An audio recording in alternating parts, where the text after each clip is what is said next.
जो लौकिकता से दूर व लोगों से भी दूर रहते हैं। तभी एक ज्ञानी जी बोले, यह तो आतपन योग है, सूर्य की तरफ मुख करके ध्यान करना। तभी दूसरे व्यक्ति बोले, आचार्य महाराज का कितना उत्कृष्ट सेनन है, जो हर अष्टमी चतुर्दशी को 24 घंटे ध्यान लगाते हैं।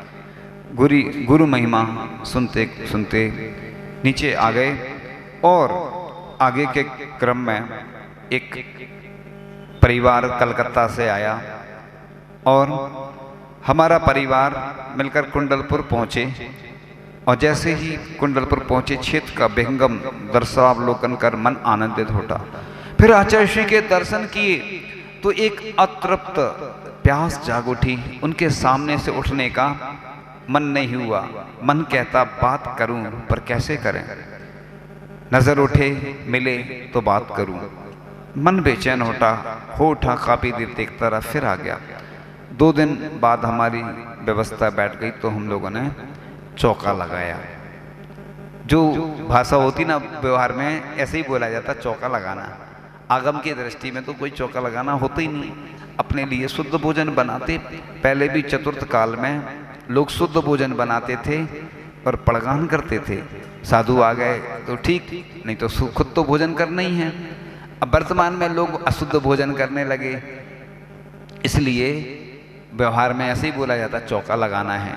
अब सबसे ज़्यादा कठिन है चौका लगाना, लेकिन फिर भी जो व्रती बन जाते हैं उनके लिए बहुत सरल होता है और उनको पुण्य का अर्जन भी होता रहता है। अचानक कोई साधु आ जाते हैं तो व्रती लोगों को ज़्यादा मेहनत नहीं करनी पड़ती और सामान्य श्रावक को अत्यधिक मेहनत करना पड़ती।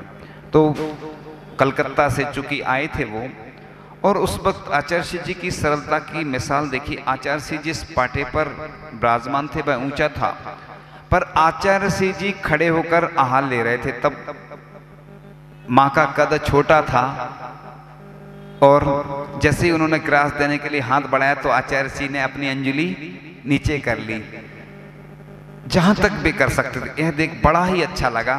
आचार्य जी माँ से सहजता सरलता से आहार लेते रहे। वैसे तो साधु की अंजलि नाभि से नीचे नहीं जाती है, इधर नाभि तक ही लाते हम लोग, इससे नीचे लेने का। बच्चे भी हों इसलिए कई बार जो बच्चे रहते तो चम्मच वगैरह दे देते, ऊंचा हाथ कर देते। तो लेकिन आचार्य जी ने देखा कि यह छोटी है, छोटा कद था उनका। आचार्य जी की सरलता की मिसाल देख आचार्य जी से बात करने के लिए मन और बेचैन। ये बात तो सही है, साधु जो सरल होते हैं तो लोग जल्दी जुड़ते जाते हैं और कठिन होते तो लोग डरते हैं। पहले वृद्ध साधु होते थे तो डर लगता था गुस्सा नहीं हो जाएं, कुछ कह नहीं दें। और कई बार आहार में भी ज़्यादा सरल हो जाओ तो लोग जिद करने लगते। इसलिए अपन को निवेदन तो करना चाहिए 3 बार। अस्वस्थ साधु हैं या पाड़ना वगैरह रहती तो अपन को ज़्यादा जिद नहीं करना चाहिए। निवेदन करो, महाराज जी ले लीजिए। देखो, कंपनी कोई माल बेचती है, आप दुकान में बेचती है, कंपनी बेचती है तो ऐड करती ना, आप लोग भी तारीफ तो करें। कई लोग बोलते हैं ये महाराज जी बहुत ठंडी है, ये गर्म है, ऐसा नहीं बोलना चाहिए। आप लोग जानते हैं नहीं, और कभी कभी ठंडे को गर्म बोल देते हो, गर्म को ठंडा बोल देते। ये तो साधु अपनी अनुकूलता से लेते हैं, अपन को तो ये बोलना चाहिए बहुत अच्छी है। एक बहुत अच्छा उदाहरण है कि प्रशंसा तो करना ही चाहिए, लेकिन ज़्यादा भी नहीं करना चाहिए। ये तो अपना माल बेचना हो तो अपनी तारीफ नहीं करोगे तो कोई लेगा नहीं। तो ये तरीका होता है, ये भी एक तरीका है मंजिलों को पाने का। तुम भी हुनर सीख लो हाँ में हाँ मिलाने का। तो प्रशंसा नहीं करोगे तो महाराज जी लेते नहीं। कई बार लेना भी नहीं हो वस्तु। एक बार ऐसा हुआ विदिशा में, एक व्यक्ति के यहाँ नहीं जाने का मन था कि अभी नहीं जाना, लेकिन उसका पुण्य इतना तेज था कि चले गए उसके यहाँ पहुँच गए। अरे उसकी ओर पैर खींचे चले गए और पहुँच गए। फिर वो एक व्यक्ति आया, वो लोग कह रहे थे आ जाओ अंदर आ जाओ। हमने कुछ नहीं बोला, हम क्या बोले, घर वाले बोल रहे थे आहार दे रहे। तो हमने, महाराज जी ये बहुत पुण्यशाली जीव हैं। अब हमने सोचा कि इस व्यक्ति को जब वो आएगा तो हम समझाएंगे कि भैया आहार दिया करो। और हमने सोच लिया, और बहुत दिन हो गए, विदिशा में हम बैठे हुए थे कमरे में, देखा कि व्यक्ति आ रहा है, दूर से देखा हमने, लड़खड़ाते हुए कदम बढ़ते जा रहे हैं उसके, वह आ रहा है और प्लास्टर वगैरह बंधा है उसको। हमने पूछा क्या हो गया? बोले महाराज जी एक्सीडेंट हो गया। हमने कहा तुम तो मृत्यु से बच गए, क्योंकि हमने तुम्हारे बारे में अच्छा सोचा था कि तुम आओगे, हम तुम्हें समझाएंगे, इसलिए हमें मालूम था तुम्हारी मृत्यु नहीं होगी। तो अब तुम प्रयास करना कि अच्छे काम करना, पूजन करना, आहार देना, क्योंकि ये जो कर्म का उदय आया है इसलिए आया है कि तुमने कोई अच्छा काम नहीं किया, लेकिन हमने तुम्हारे बारे में अच्छा सोचा था इसलिए तुम बच गए, नहीं तो हो सकता तुम्हारी मृत्यु हो जाती। तो ऐसे भी कई बार लोग आते हैं जो धर्म से दूर रहते हैं, धर्म उनको ऐसे भाव होते ही नहीं कि पूजन करना, आहार देना, ऐसे नहीं हो पाते। पुण्यशाली लोगों के ही ऐसे भाव होते हैं कि हमें आहार देना है, हमें पूजन करना है। देखो लोग कहते हैं महाराज जी हम ये तो बहुत धर्म करते थे फिर भी एक्सीडेंट हो गया। ये सोचो कि वो बच गया। अपन कई बार मंदिर में होते, चोट लग जाती, गिर गए, उस दिन अपना एक्सीडेंट होना था बहुत बड़ा। ये सोचो एक्सीडेंट होना था, लेकिन आज हम मंदिर में थे तो मंदिर में हमारा जो कर्म आना था वो छोटे रूप में आके निकल गया, कर्जा हमारा चुक गया। यही सोचते, ऐसा नहीं सोचें कि देखो उनने हमारे साथ ऐसा किया, ऐसा हो गया। लोग हमेशा निमित्त पर टूटते हैं। देखो रामचंद्र जी जैसे महान पुरुष, सीता जैसे इतने सब जंगल में रहे, कितने कष्ट सहन करे। पद्म पुराण आदि पढ़ो, पुराण ग्रंथ पढ़ो तो यही तो ज्ञात होता। आचार्य श्री हमेशा बोलते, इसलिए तो पुराण ग्रंथ पढ़ने से यही तो शिक्षा मिलती है कि जब आते कर्मों के फेर, मकड़ जाल में फंसते शेर। कर्मों के फेर जब आते हैं तो आदमी राजा से रंक हो जाता, और जब किसी की किस्मत चमक जाती है तो वो गरीब से अमीर हो जाता, और कोई अमीर है वो गरीब हो जाता। ये सब पाप और पुण्य का खेल है, भाग्य का खेल है। तो आगे के संस्मरण की शरद पूर्णिमा का दिन था और हम लोग जबलपुर से कई यात्री आचार्य श्री का जन्म दिवस मनाने के लिए का मन हुआ। सभी ने आचार्य श्री को दिन में 2 बजे मंच पर आने का अनुरोध किया। आचार्य श्री मुस्कुराकर चले गए। सभी ने आचार्य श्री की मुस्कुराहट को स्वीकृति समझ लिया और ठीक 2 बजे सैकड़ों भक्तजन पंडाल में आकर बैठ गए। समय निकल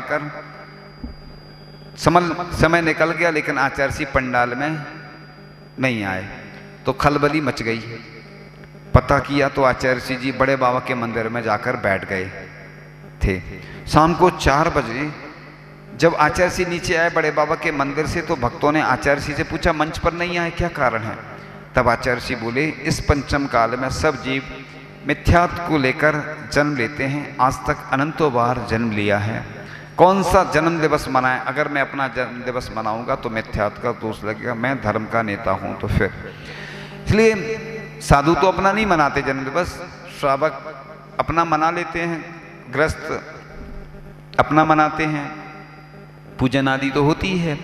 इसलिए बोला, हम लोग यही बोलते हैं कि आप लोगों का जन्मदिन हो, उस दिन उतने कलश से अभिषेक करो, उतने श्रीफल चढ़ाओ, उतने शास्त्र अर्पण करो, उतने दीपों से आरती करो, गौशाला में जाओ या किसी तीर्थ क्षेत्र पर जाओ। क्योंकि ऐसे आचार्य श्री का जन्म दिवस आता है शरद पूर्णिमा को, लोग भक्ति बसात पूजन आदि करते हैं, अच्छे अच्छे कार्य करते हैं, वृक्ष लगाते हैं।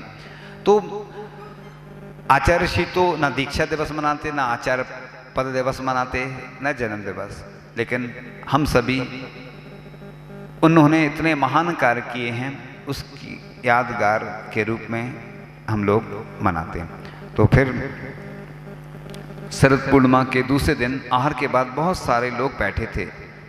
तब एक व्यक्ति आए और आचार्य श्री के बारे में कहने लगे, एक अरबपति बाप का बेटा भी अपने पिता की ऐसी सेवा नहीं कर सकता है जो कि विद्यासागर महाराज ने अपने पूज्य गुरु श्री ज्ञान सागर जी महाराज की सेवा की। वक्तव्य पूरा नहीं हुआ, इससे पूर्व ही आचार्य श्री जी उठकर चले गए। मैं पीछे पीछे गया, मैंने आचार्य श्री से पूछा, आप उठकर क्यों चले आए? आचार्य श्री का लाजवाब जवाब था। मैं जानता था कि वे क्या कहने वाले, मेरी बड़ाइयों का पुल बांधे के ज़्यादा अपनी बड़ाई नहीं सुनना चाहिए। हमने बताई थी एक दिन का था, सम सत्तु बंधु बग्गो समसुए दुखो पसंद से निंदे समो, यानी निंदा में भी समान है।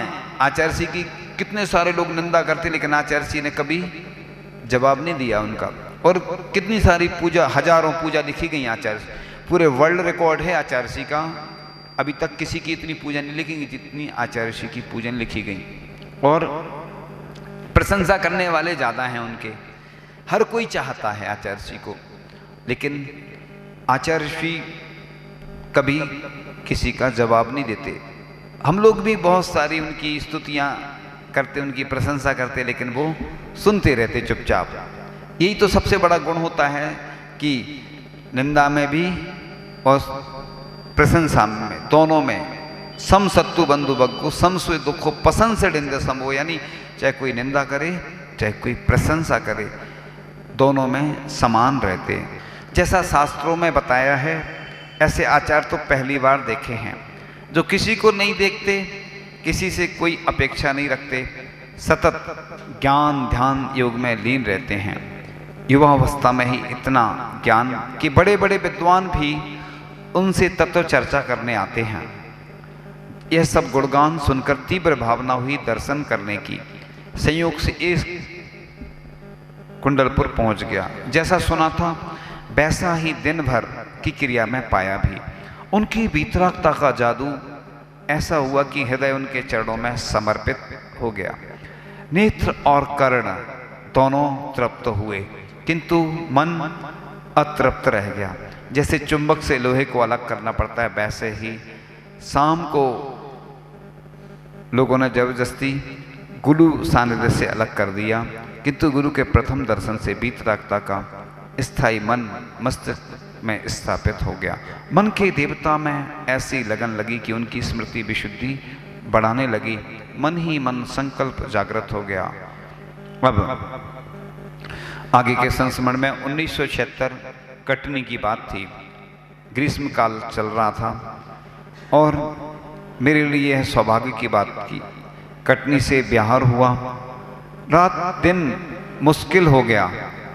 जो साधुओं से जुड़ जाता है तो उसको फिर अच्छा सा नहीं लगता। आचार्य जी ने लिखा ना, संतों के आगमन से सुख का रहे ना पार, संतों का जब गमन हो लगता जग असार। संतों का जब बिहार हो जाता तो वीरान सा हो जाता। जहाँ से यहाँ से हम लोग जाते, यहाँ लोग दुखी हो जाते, जहाँ पहुँचते वहाँ के लोग खुश हो जाते।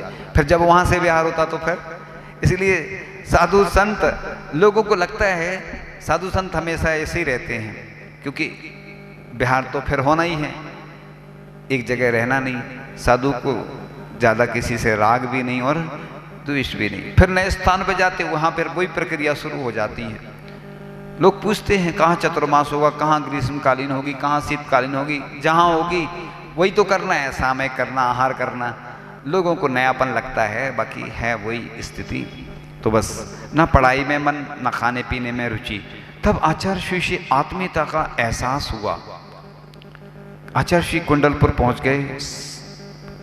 समाचार पाते ही रोज योजना बनाते जाते। कई लोग कहते हैं महाराज जी के पास जाना है, लेकिन घर में ऐसे फंस जाते लोग, व्यापार में नौन तेल लकड़ी जिसमें दुनिया जकड़ी जैसे वह मकड़ी। ऐसे लोग फंस जाते कि बस अभी कोरोना काल में तो लॉकडाउन था, अब सब ऑनलाइन चल रहा था, यानी मंदिर के दर्शन नहीं, अभिषेक नहीं, पूजन नहीं और आहारदान नहीं, सब ऑनलाइन कर सकते, देख सकते। और इसी प्रकार से मोक्ष मार्ग पर चलने वाले उस वक्त कम ही होते थे। उस समय आचार्य जी भी नए नए थे और ज़्यादा ब्रह्मचारी ब्रह्मचारिणी, ज़्यादा साधु उस समय नहीं रहते थे। एक दिन अकेला ही चुपचाप पहुंच गया और कोई साधन नहीं मिला तो पैदल ही चला गया। पहले लोग, अब तो कितनी सुविधाएं हैं, ट्रेनें हैं, बस, कार और भी टैक्सी, बहुत सारे, 2 व्हीलर 4 व्हीलर, कितनी सारी सुविधाएं। पहले के लोग शिखर जी जाते थे बैलगाड़ी से, लोग भेजने जाते थे और फिर जब आते थे तो लेने जाते थे। कितना सम्मान होता था कोई अगर शिखर जी से आता था। अब तो कोई भेजने भी नहीं जाता, घर के भी नहीं जाते, घर के फिर भी चले जाते, अब कोई नहीं जाता। देखो यही होता है कि पहले की स्थिति क्या थी और आज स्थिति होगी। जितनी जितनी सुविधाएं होती जाती हैं उतना उतना। अब तो लोगों की तो बात छोड़ो, महाराज भी आते तो लेने नहीं जाते लोग, थोड़े बहुत गए अगवानी करने चले गए बस। छोड़ने ज्यादा लोग जाते, लेकिन छोड़ने ज्यादा जाते, क्योंकि जुड़ते जाते पहले आते हैं जब तो जुड़ते नहीं उतने। परिचित आजकल भीड़ उसी में होती, या तो कोई परिचित हो तो होती भीड़, या चर्चित हो। चर्चित होता है कोई, समझ गए ना, खुल के नहीं बता सकते ना बहुत सारी चीजें। चर्चित होता है तो भीड़ होती है, या परिचित होते तो होती है। बाकी सामान आ रहे हैं जा रहे हैं। बड़े बड़े शहरों में तो ज़्यादा लोगों को रहती नहीं रुचि। लोग कह रहे थे कि इधर ज़्यादा लोग नहीं आते। हमने कहा अब बड़ा शहर है, महानगर है, तो ऐसी स्थिति होती है। छोटे छोटे गांव में, एक छोटा सा गांव था केवलारी, एक बार हम गए, सागर के पास है, 18 घर थे। शाम को इतनी सारी भीड़, हम पूरे के पूरे लोग आ गए। छोटा गांव रहता है तो उत्साह रहता है। बड़े बड़े शहरों नगरों में तो लोगों को ऐसे लगता है जैसे सब दीक्षा लेने वाले हों, बिल्कुल ऐसे बैराग से ओतप्रोत लोग बैठे रहते हैं शांति से। उबासी तक नहीं आई और मन नहीं उचटो, घंटों हम बिना जाप के बैठ रहे तो भी आलस नहीं आओ। जो आचार्य के तप को साक्षात प्रभाव देखो। अमावस्या के दिना सुबह आचार्य ध्यान से उठे, तभी हमने नमोस्तु करी तो देख के मुस्कुरा दो। देखो आचार्य की मुस्कुराहट कितनी संजीवनी देती है लोगों को, मृत व्यक्ति को भी जीवित बना देती। 36 घंटों तक एक आसन से तप करने के बाद भी थकान नहीं दिखी। नीचे आके चतुर्मास को निष्ठापन करो और सभा में बोले आज बंधन मुक्त हो गया पंछी। वैराग्य फूट पड़ा तन मन चेतना से, दुनिया की माया छोड़ी आत्मा की साधना से। दीक्षा ली तो मुक्ति बधु बर माला लाई है, गुरु के सेवा हर चीज पर आई है। आंधी तूफान संकटों के बीच नाव मेरी है, खुशी खुशी पार होगी सिर पे छाव तेरी है। इसी से निर्मोही गुरु पे जन तारे जाई है, गुरु के सेवा हर चीज पर आई है। सुब्रत ने तो सोच लिया जीवन के अंधियारे में, जीऊं मरूं जो कुछ भी हो गुरुवर के गलियारे में। दुनिया की ठोकरों से अक्ल मुझे आई है, गुरु के सेवा हर चीज पर आई है। देव भजो अरिहंत को गुरु सेवा निर्गंथ, दया धर्म पालो सदा यही मोक्ष का पंथ। आचार्य गुरु शिक्षण विद्यासागर जी महामुनि राज की।